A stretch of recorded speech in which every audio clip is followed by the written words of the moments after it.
Hello, human peoples. You're listening to the podcast network of Gamefully Unemployed. To support us and gain access to great exclusive podcasts like Fox Mulder is a Maniac, Tom and Jeff Watch Batman, Star Trek The Next Futurama, and our latest show, Spiel Boys, head over to patreon.com/gamefullyunemployed. We do game streaming, movie nights with our patrons every Friday night, and you can even commission your own podcast about anything you want. Literally anything, within reason, and we have to do it. You are quite frankly out of excuses not to go visit patreon.com/gamefullyunemployed. That's patreon.com/GAMEFULLY unemployed, which is spelled like it sounds.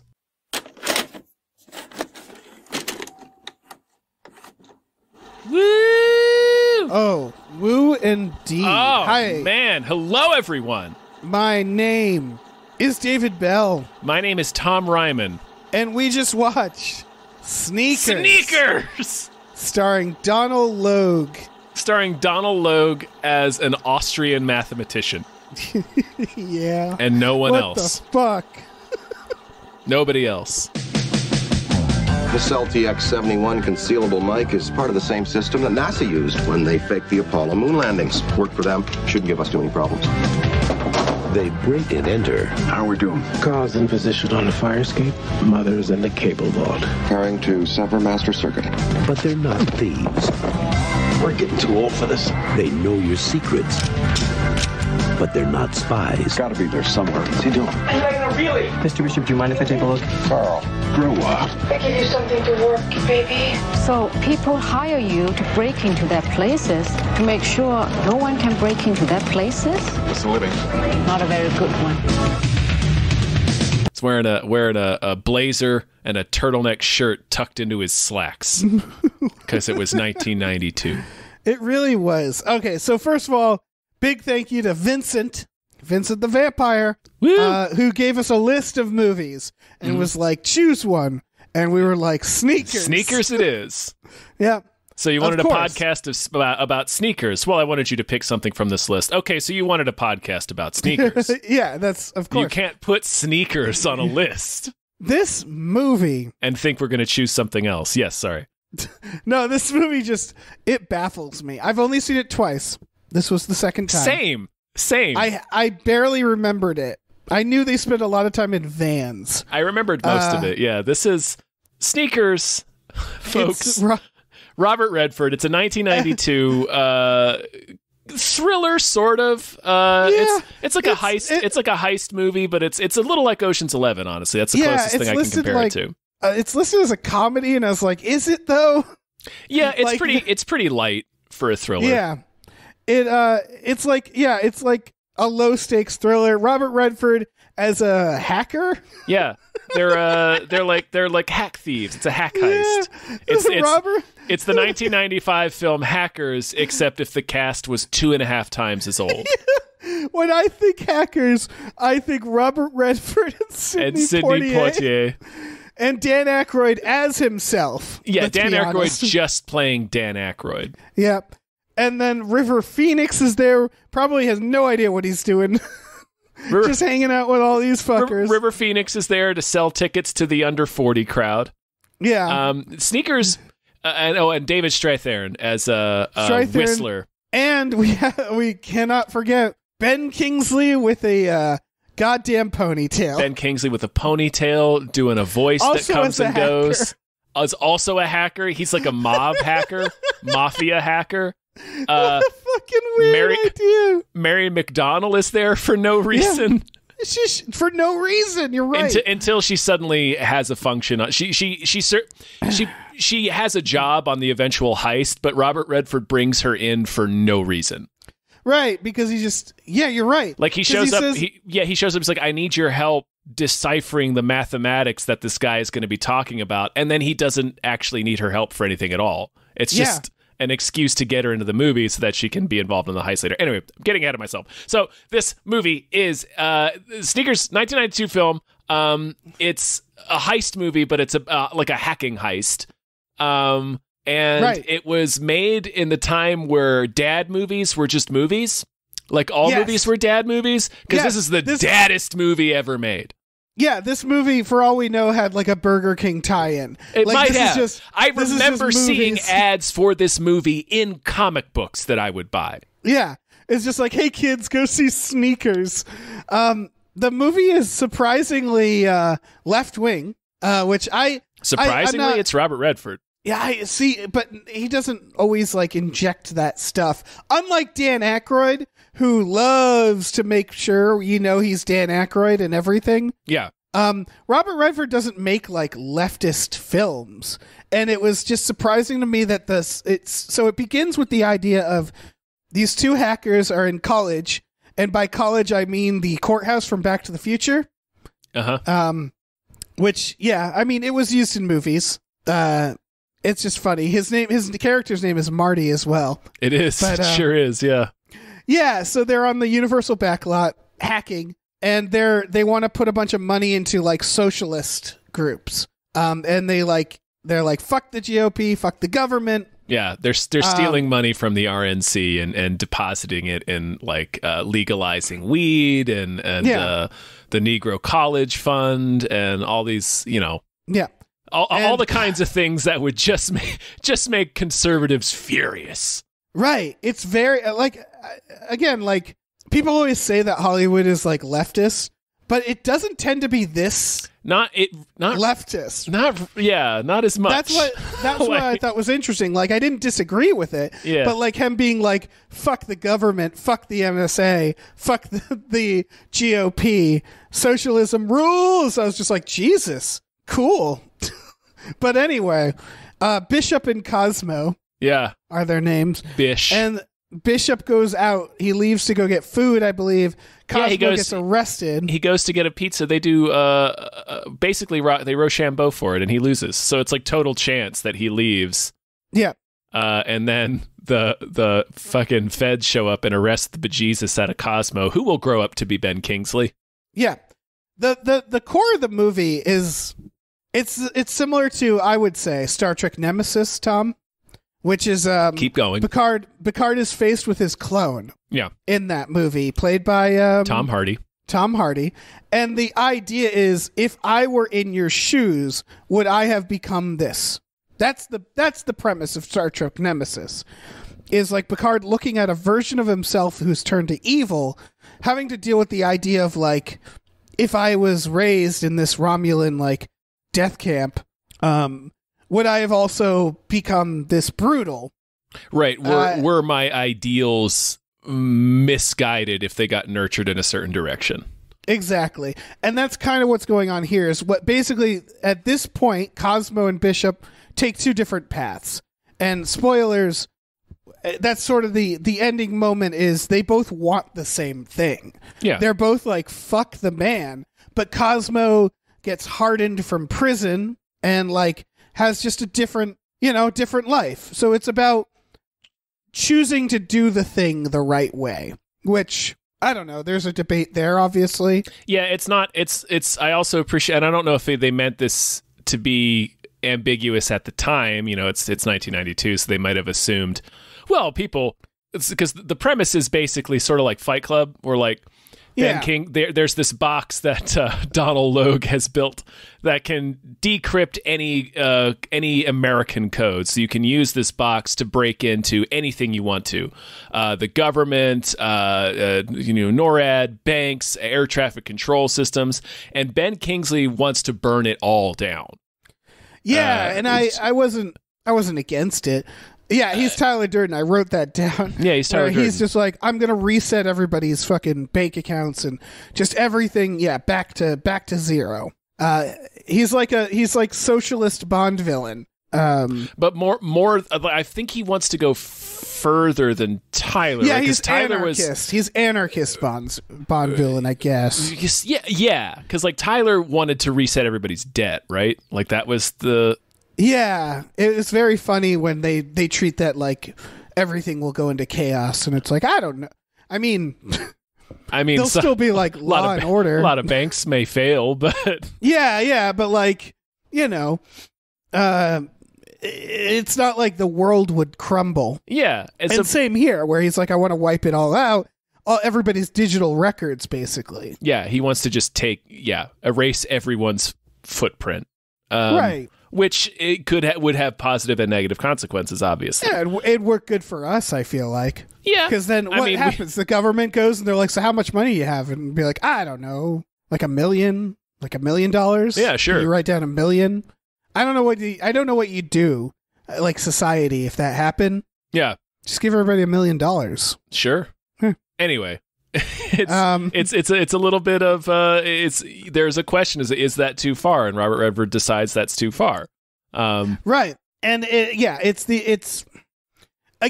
a very, there's a centrist tinge here, a little where bit, where it's like no, you can't do it this way, you know. But they want the same thing, and you know, I don't know. It's a surprisingly complex conversation being had in the movie Sneakers. Yeah, like, I completely forgot this aspect of it. I appreciate that none of the government is good. Like even at the end when he's like making a deal with the NSA and it's led by James Earl Jones, like even then they're kind of pieces of shit. Yeah, but, here's what I'll say is what's really, I think, a really fun arc. And it doesn't have to do with like the politics of it, just the storytelling, is that it begins with basically Ben Kingsley and Redford doing, like we said, rerouting funds. And Robert Redford calls it a prank later. Yeah. And Ben Kingsley is like, no, man, we were fucking doing something. Yeah. Ben Kingsley is correct. And so the argument is like, he got too extreme. And at the very end, this box that Donald Logue designed goes to James Earl Jones, to the NSA, James Earl Jones, which, I don't know, happy to see him. But this was also made during the time of movie making where you could have a surprise cameo like James Earl Jones at the end. It was fucking wild. Yeah. It's like, shit. I didn't think there was going to be any more they could do. And then he shows up. It's like when Sean Connery shows up at the end of Prince of Thieves. Yeah. It's like, oh, shit. Yep. Or Patrick Stewart at the end of Men in Tights. Sure. If that helps you. Yeah. Well, yeah, it does help me. So at the very end, the last thing we see is that he completes the prank. He does the thing they wanted to do as kids. So he at least like does that in his honor, you could say. Using the device, because he doesn't give them the full device. No, he disables it. And says it doesn't work. And it doesn't work because he disabled it. Yep. I feel like we're all over the place. We are. So let's go back. How do we feel about the film Sneakers, Dave? I don't know, man. I fucking love this movie. Here's what I'll say. I love Sneakers. The first time I watched this movie, I think I was like drunk or something, because I remembered this movie being very boring. This time around, it was less boring, but like I was like watching it like, the fuck is this? Like, it is what are we doing here? It's such a baffling. They do not make movies like this anymore. They don't. I saw this movie for the first time when it came out. Wow. So I was 9 watching this movie and being like, Sneakers. And I remembered liking it, and watching it this time, I still liked it. I don't mind it. There's definitely some stuff, like I was watching with Hannah, and multiple times she was like, just show the screenplay to a woman. And there was like, a couple moments like that. Oh, yeah. Mary McDonnell is just wandering from place to place into this movie. And like the agent at the end, who he's like, I just want her phone number, which is a funny gag. It's a funny. She's like, I'm into it. Yeah. And it's like, fuck. It's a funny gag, but also it's like, really? But also it's River Phoenix. Right. Yeah. No, I would go on a date with River Phoenix. I'd give him my phone number, sure. Yeah. If I was an NSA agent who stormed into his loft with his dad's friends, I guess. Yeah. Because they're all actors twice his age. Yeah. He's like, please, somebody. I need a friend. I'm like, River Phoenix? Sure. Here's my digits, man. Yeah. There's a lot of plant and payoffs in this. Yeah. It's very like almost by the book. And how it's structured and written. It's just a bizarre movie. They also seem to think blind people are Daredevil. Yeah, there's some magical blind person in this. This is a thing we used to do a lot. I mean, we still do it. But yeah, David Strathairn has like magic powers. He can hear the differences in like I don't. He can listen to like the current noise, like the electricity noises that a device is putting out, and tell you like what it is. Yeah, he's magical. He's magic. He's a magic person. It's just I think I enjoy it, but it's such a weird movie. Stuff like the anagram titles, and then that's setting up one scene. Yeah. With an anagram. Well, it's setting up. It's setting up that the movie's about a machine that decodes things. Oh, that's true. That's true. Yeah. And then the random James Earl Jones of it all. I mean, that's just a movie thing. The Office. The fact that it ends in what is just feels like a regular old Office that they got. There's just a weirdness to this movie in general that I can't quite put my finger on. It is. And like you said, they don't make movies like this anymore. No, they really don't. It is. And I think it's just for better or for worse. There's some weird shit in this. Yeah, it is. I don't know. The heist stuff is cool. I like all the heist stuff. And me too. The way they figure things out it's not mind blowing, but it's clever in a way. It's very quaintly clever, how they figure out how they find the office building. Robert Redford gets abducted and thrown in a trunk, and they find the office building by determining that he was able to hear that he went over a bridge. He was able to hear bumps on the road, rhythmic bumps for the gaps in the concrete, so they know they're able to narrow it down to 2 bridges. And then he heard some commotion at the end of his ride, which actually turned out to be a bunch of geese. So it's stuff like that is how they figured out where he actually got taken. And that's, like I said, that's not mind-blowing or revolutionary. It's just quaintly clever in a way that was interesting to watch. Yeah, I guess that's what I'm getting at is like you said, they don't make movies like this. It's not that I didn't like it. I enjoyed it all. It was just a lot of me looking at it and being like, what a weird little movie they got here. like a movie like Nobody's Fool, which is Robert Redford's counterpart, Paul Newman. Where you're watching that and you're like, Bruce Willis, huh? Yeah. You got Bruce Willis in this. As Philip Seymour Hoffman. As his dickhead boss. Yeah. And it's just what a weird movie everybody decided to do and then was sort of buried. Time just sort of forgot it. Yeah. This is one of those movies. Let me tell you, I've been watching Reacher on Amazon Prime. It is just as dad as this movie. It's pure dad entertainment. I demand a streaming series of adaptation of Sneakers. Sneakers? Oh, this would be a chill ass 8-episode Amazon series. I would watch the shit out of it. Oh, see, I like the idea of 6 seasons. 20 Keep episodes. It going. Keep it going. Every day they're in the office. It's what's the thing we gotta hack this? What are we sneaking today? Yeah.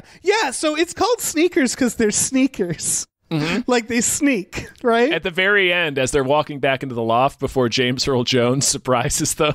Yeah. They're all piling back into the loft, and River Phoenix very sweatily says, that was the all-time sneak. Right. I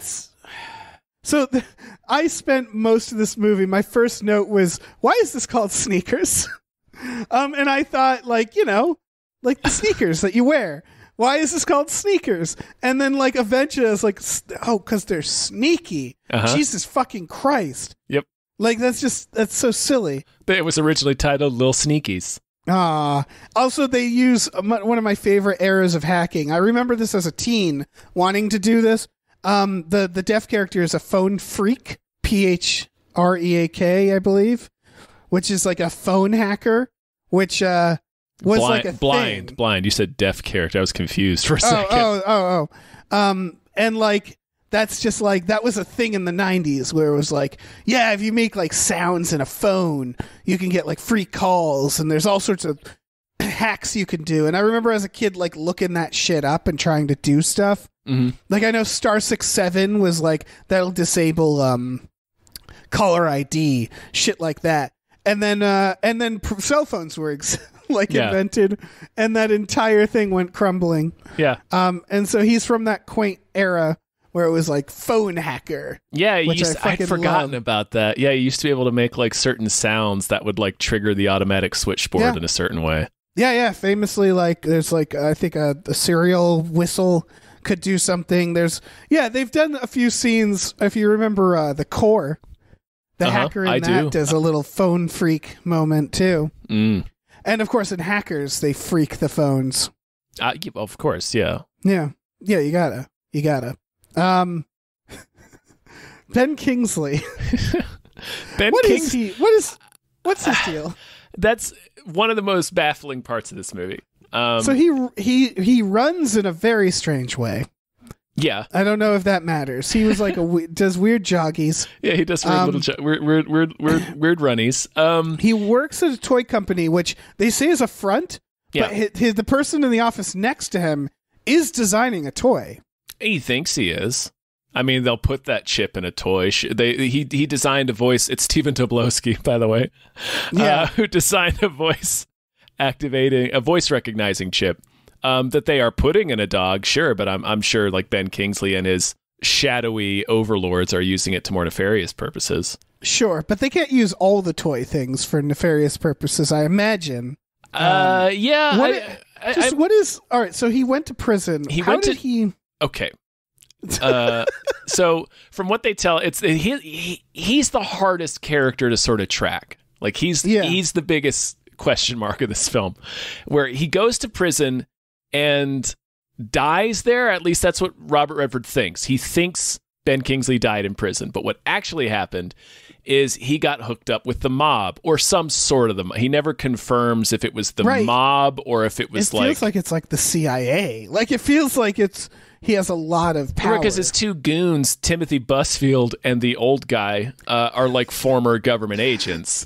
Yeah, those are some 90s goons. You don't have goons like that anymore. Like just like a 60-year-old guy who looks like he's on the verge of his third heart attack and just regular Timothy Busfield. Those are your goons. It's weird as hell. If you think about it, those are the best kind of goons because they don't draw a lot of attention. You wouldn't look at those two guys and think goons.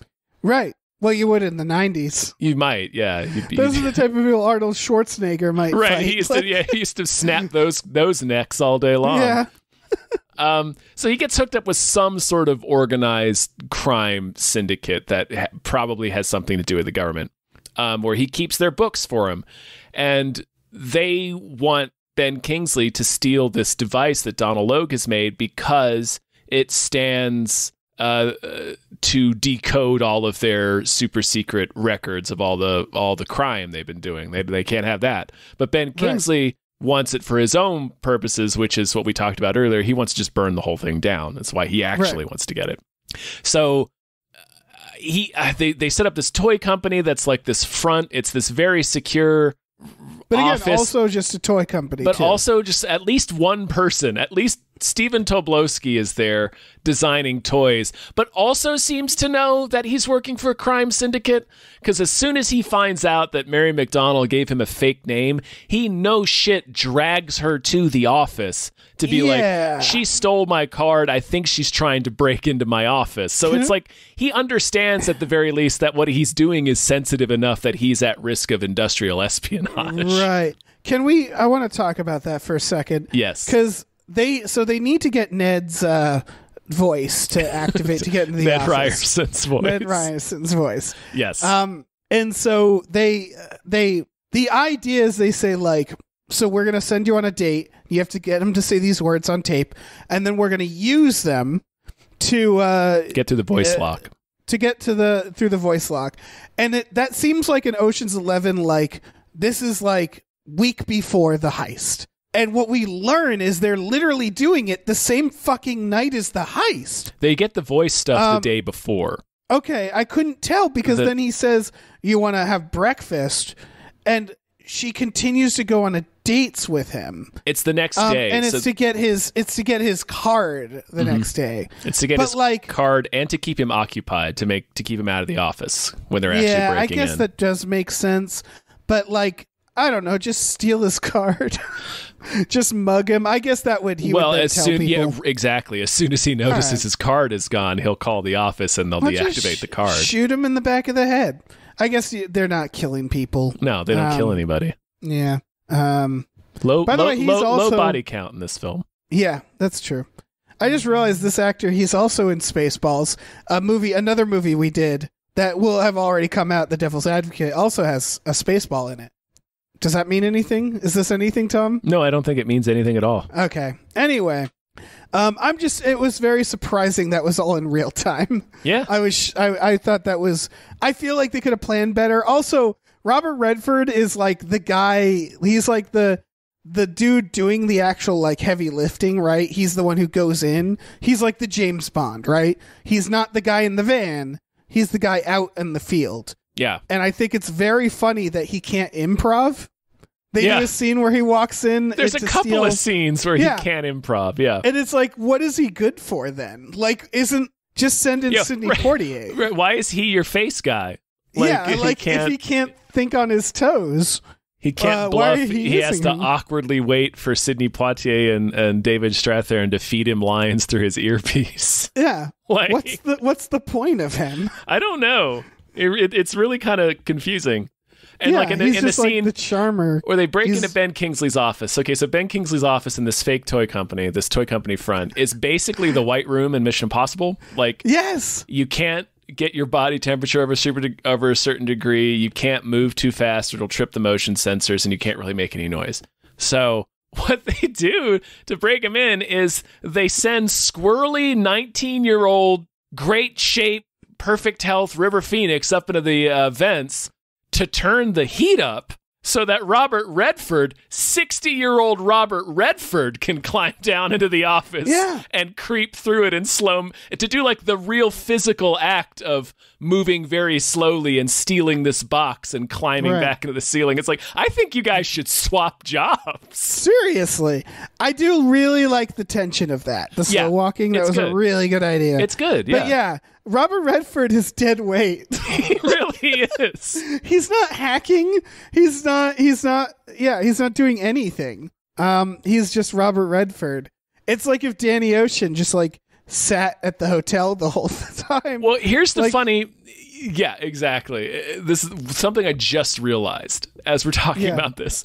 So they go through this whole song and dance where they get Mary McDonnell to take Stephen Tobolowsky out on a date so she can record his voice and steal his key card so they can get past the voice lock and use the key card to get into his office, which is next. The only reason they're focusing on him is that his office is next door to Ben Kingsley's office. So Robert Redford can climb up into the ceiling and climb down into Ben Kingsley's office to steal the box that they need. Right, okay. Which is an amazing assumption that they've made about how the offices function. No, they got the blueprints. Which is like, oh, okay. Well, then that's just bad planning. They got the blueprints. It's bad construction. Bad construction of an office. So, but what they do beforehand to set the stage, like I mentioned, is River Phoenix breaks into they do like a dummy swap where he comes in dressed as a gardener into the bathroom and climbs up into the ducts. And then uses the elevator shafts and stuff to get up there. And then when the guard notices he's missing, he sees, oh, no, wait, he's back outside, but it's Dan Aykroyd dressed as River Phoenix. So he just thinks that he missed him coming out of the bathroom. But my point is that they send River Phoenix up into those offices so that he can adjust the temperature. And when they get caught later, when Robert Redford and Mary McDonnell are caught in Ben Kingsley's office and they're about to get executed by Timothy Busfield and the old guy. Guess who shows up? Redford calls to him and says, now, Carl, and River Phoenix drops out of the ceiling and knocks out Timothy Busfield. Yeah. So what I'm getting at is they didn't need the voice lock or the key card because apparently River Phoenix was just right above Ben Kingsley's office anyway.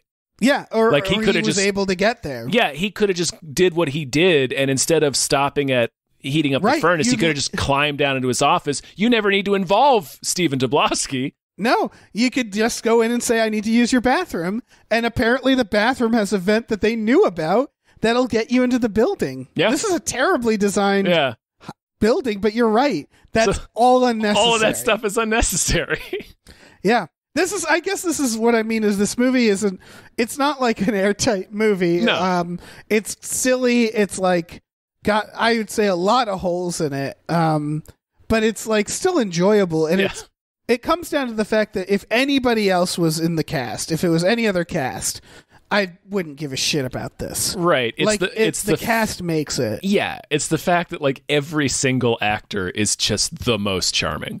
Yeah, it's the director of Field of Dreams and The Sum of All Fears, and he's doing fine. Yeah, but it doesn't matter. It's sort of like. Going back to why is Robert Redford here? He's useless. It's like, well, we need him to make the movie. Yeah. And they're right. We need him to make the movie watchable. Yeah. Yeah. Him and fucking Sidney Poitier is like, oh, fuck yeah. You could cut Sidney Poitier out of the movie too. He doesn't do really too much. No. This is just a vacation for... No, yeah. Sidney Poitier doesn't matter in this movie. He just hangs out in the van. But I wouldn't have it any other way. No, yeah, we need him. We need him. Yeah, it's like Ocean's 11 with like even more respectable actors. Like, it's wild, the cast of this. Yeah. Like, Dan Aykroyd, we've barely mentioned Dan Aykroyd as Mother. Mm-hmm. That's his name. He doesn't matter. Like, I don't give a shit about him in this movie. Donald Logue is as Crispin Glover, I might add. He's like has a real Crispin Glover vibe. He's got a serious Crispin Glover wig. Yeah, like, he's barely in this. Yeah, he gets murdered off screen. Yeah, this movie has they read about his murder in the paper. Yeah, it's incredible.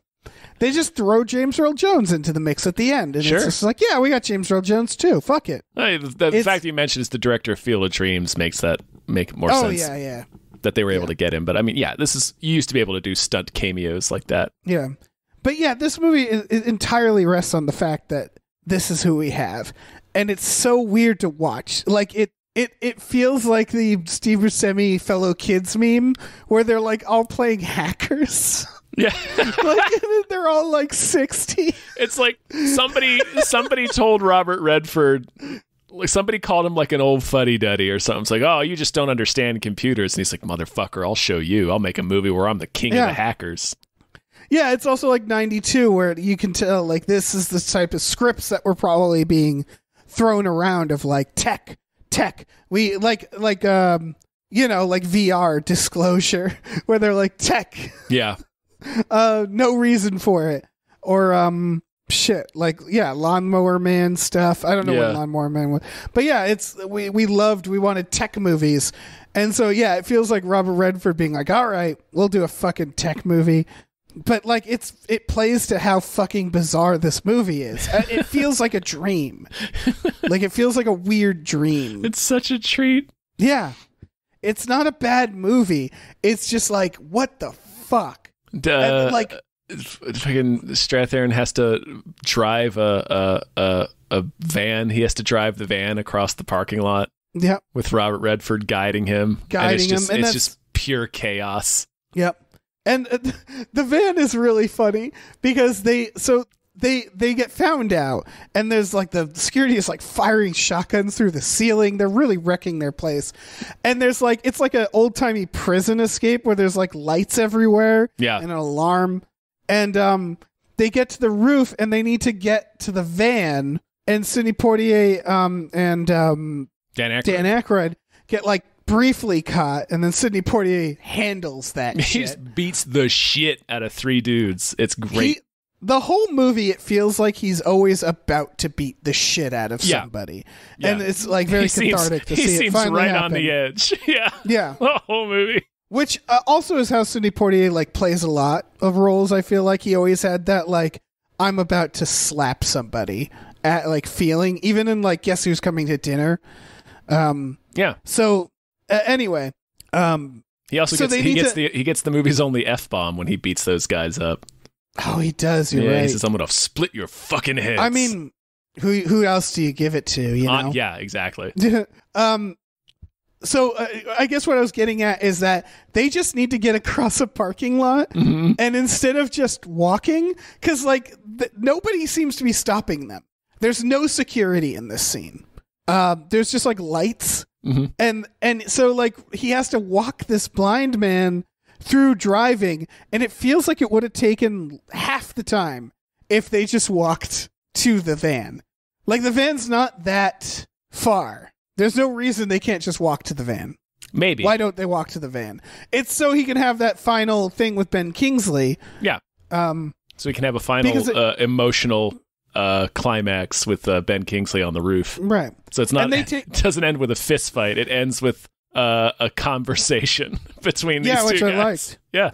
Yeah. What are they going to do? They're not going to fist fight. They're 80. Yeah. So yeah. There's another funny thing is like Robert Redford is like not quite 60 in this movie, and he's supposed to have been in college with Ben Kingsley 20 years prior. So funny.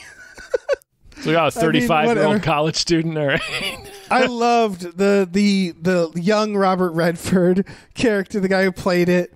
Like, he with looked a great. dirtbag mustache. He looked great. He looked like he should have a shirt that says Pussy Magnet on it. Yeah. Like, he just had that mustache ride vibe. I guess what I'm getting at is, like, you remember the ending of Stripes, that baffling fucking ending of Stripes? Yes. When they're in the Winnebago and they're supposed to be fighting in a war, and you can kind of tell they don't quite have the budget for any of it. Mm-hmm. It's a weird example, but, like, that was the first that came to mind. This gives me that vibe, too, which is, like, it didn't feel like they could quite create this set. This corporation with, like, high security. And so they just have, like, a building that looks like it could be a Walmart in a parking lot and, like, a bunch of lights, and they don't even have, like, security guards, or, like, they don't have, like, a complicated action sequence. And that's the part where it's like, it has the stakes of a comedy. Mm-hmm. But it doesn't quite have the jokes of a comedy, nor and the so pace. Weird about it, yeah, nor the pace. And so, like, that, I guess that's why Stripes is a good comparison, because you watch it in Stripes, and you're like, whatever, it's a comedy. Like, it doesn't. They don't have to get an accurate war scene in this comedy. But this, it's like it's in this weird twilight where it's like it's not a thriller, but it has thriller moments and elements. It's not a comedy, but it has comedy elements and moments. It's just such a fucking bizarre movie. And I mean, like, I don't know. That's not a bad thing. No, I love it. Yeah. I love sneakers. Yeah. I'm trying to think of... It's just like, it's the idea of, like, they don't make movies like this. It's like they didn't ever make movies like this. Right. This was an like, oddity even in 92, yeah. Yeah. This is like, this is such a weird fucking idea. By the way, it's the writer of War Games. So that checks out. Yeah. I'm not sure if it's a budget limit at the end. More so, it's this movie has a habit of yada-yadaing over complicated things. Like it's hard to tell. Yeah, because it yada-yadas, it hand waves a lot of Ben Kingsley. It really does. How he got to where he is, who he works for. It just is like, well, that gets too complicated. We just want to focus on this heist that they're doing. Yeah. But the heist, they focus on getting in, and then when it comes to getting out, they're like, they just kind of run. Well, yeah, because if there's too many guards, they'd be like, well, how are they going to escape? Yeah, so they have there's to no make the guards. They make the ending scene just deserted of guards, and that's why I'm like, well, just walk to the fucking van, take your time. Another weird movie, like Gleaming the Cube. That's another movie where it's like the tone is so all over the place, Incredible right? Because film. it's like radical skateboarder, but then it's like Chinatown. Yeah, but also my brother's been murdered by this conspiracy. It's that where it's like they did make movies like this in the sense that they made movies that were deeply unbalanced. Yeah. Where you're like, I don't know what you're going for. I'm not complaining. You're just smashing two ideas together. Yeah, I'm just very confused by it all. So yeah, this movie feels like they smashed a Tom Clancy thriller together with like a Ocean's 11 and also Hackers. Mm-hmm. It's fucking incredible. Yeah, perfect film. Yeah, and then the cast. The cast feels like they were tricked into being in the wrong movie, except for River Phoenix. He is exactly where he should be. Mm-hmm. He is the most accurately cast person. Yeah, he is the only person of appropriate age. I guess Dan Aykroyd. Dan Aykroyd works because he's just a real fucking Dan Aykroyd in this. Yeah, he's a tinfoil hat guy. He's extremely Dan Aykroyd in this movie. Yeah. God damn. What a fucking movie. Is there anything... I'm trying to... Hill Valley Courthouse. I'm just going through my stuff. Sure. Donald Logue. We covered Donald Logue. Mm-hmm. They knock Robert Redford out twice. I feel like that would kill him. Yeah. The old goon keeps bashing him in the head with his gun. Like they smash him in the head after they murder his Russian friend and his limo driver with Robert Redford's gun, and that just never becomes a problem. No.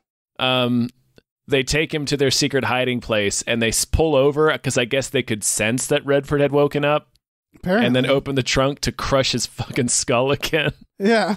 Yeah, again, he is very old. Yeah. It just feels like... He can't take a blow like that. I can't take a blow like that. No, yeah, no one can. Nobody kind of a should. Movie thing. Yeah. Yeah, and that's how he figures out from the sounds, like the blind guy like bestows blind powers on him. Yeah. To be able to figure out where they went. He grants him temporary custody of his blind magic. Yeah. There's a lot of good ideas here. Like, I don't hate that idea, but they should have made the blind character be the one who gets kidnapped, right? That would have been a clever way to do it, because he's like, yeah, I know exactly where we went. And it's like, how'd you know? It's like, because all I do is here. So, like, of course I know. Right. Like, that would have been how you do that. So they had to make it this weird secondhand experience. Yeah. The idea that he's in a room which has motion sensors, so he has to walk really slow, and then they're messaging him like, you have to hurry, and he's like, I literally can't hurry. That was a really cool tension. That was a cool idea. I do really like watching like 90s tech heist stuff. Yeah. Because of how quaint it is. That's very funny to me. But yeah, like there's Did you notice at one end of Ben Kingsley's office, he just has this giant silhouette of a man in a fedora? Let's talk about his office for a second, because Sure. I don't know what I was seeing. It looked like a room in like you'd find in like Epcot Center about the future. Like it looks like a World's Fair exhibit. Right. It looks like a rich dude's burial vault. Yeah. There's like, he has like a quiet room with like weird tech thrones, and then he had like weird like statues or like cutouts, and it kept freaking me out because I kept thinking there was someone in the scene. Right. I was like, why would you just put that in your movie otherwise? Did you free a gangster from Carbonite? Is that what that is? Yeah, that's what it looked like. Yeah. What was that? What was going on there? I guess it was art. He also has an aquarium with 2 sharks in it. Yep. Yeah, he does. But like little sharks, like dogfish. But still, he's got it. Bond villain shit. He's got his quiet room in the center, like you said, with his future couches, with it's little soundproof glass. He is baffling. And his code breaking machine is it's sitting in the same caboodle case that he got it in. It's just sitting on his desk. So what you do when you write a character like that is you'd want it to be like, he doesn't care about any of this. That's the whole point, right? He's Tyler Durden. He should be living like a bum. But the idea is he's like infiltrated the high society to take it all down, right? I think so. I think that's the idea. They make his office like weirdly decorated, like he clearly like values things. He acts like Ben Kingsley. Yeah. Like he's like, he has his proper jog. He seems like a fancy boy. Yeah. Not like a Tyler Durden type. It's just very weird decisions. His accent changes on a scene by scene basis. Yeah. And again, we can't for the life of us know how did he get to this point? Don't know. They do not explain it. And it's the problem with not explaining it is that it's kind of the main question, because he died in prison. That's what we think. And then it's like, how did you get here? What happened? And they don't explain it enough. So it's like, that's kind of the main thing we want to know about him. Who does he work for? Yeah. What's the deal with this fake toy company? What's with the ponytail? With the ponytail? What is with that ponytail? It's just such a weird fucking character. This movie's so fucking weird. Are you the conductor of a youth orchestra? Like, oh yeah, I don't know, man. I don't know what's happening. I don't hate it though. No, I loved every minute of it. It's like it's like an hour and 58 minutes. Kicking my feet the entire time. Pure joy. It's fucking weird. It's such dad entertainment. Yeah, it's got heavy dad energy. Yeah. But it's like, again, it really felt like a dream, to the point where it's like, is that the courthouse from Back to the Future? Why are they in the courthouse? Is that supposed to be like a college library? Are they supposed to be in a dorm? Yeah, I think it's supposed to be a campus building.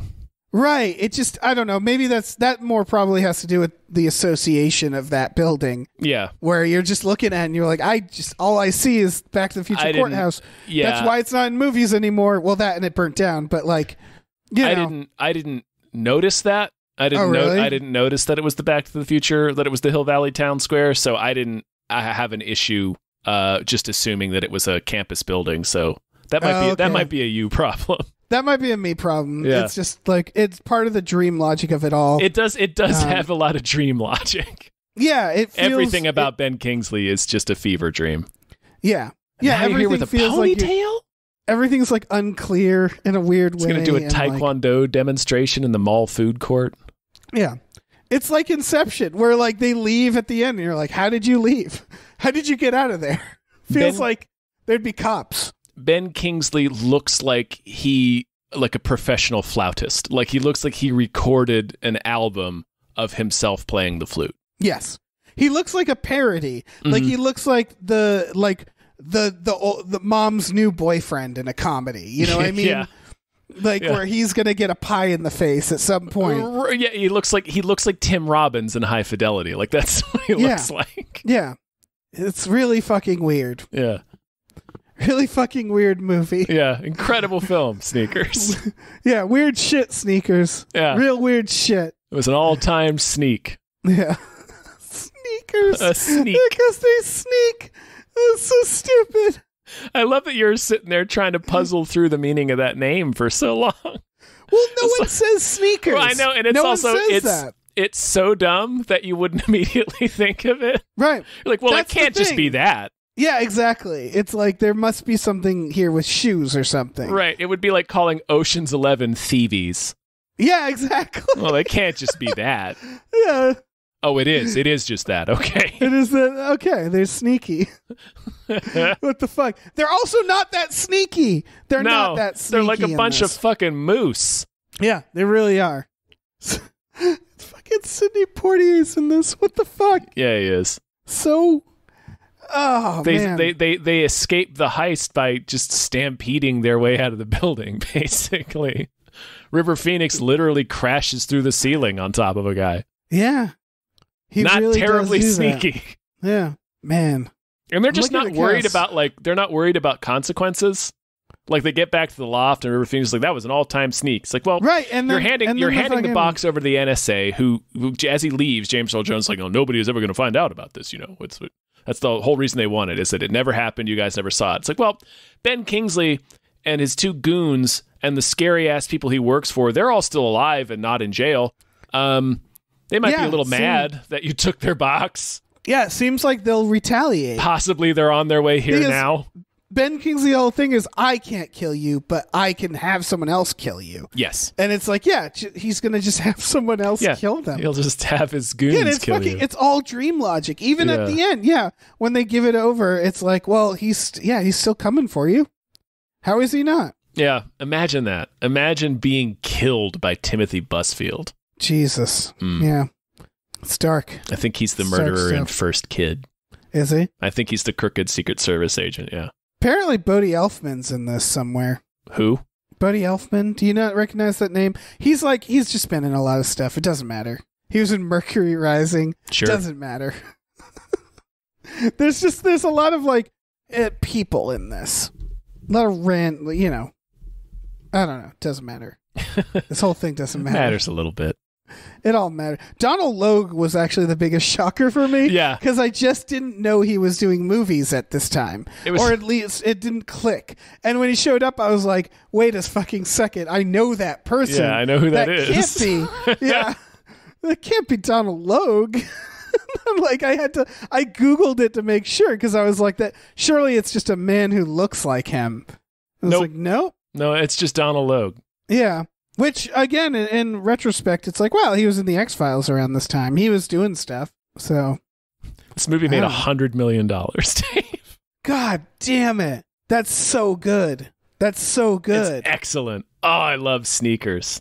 Sneakers. $100 million movie. $100 million film, Sneakers. I'm so curious to see if there's, Sneakers action figures. I think there might have been a game.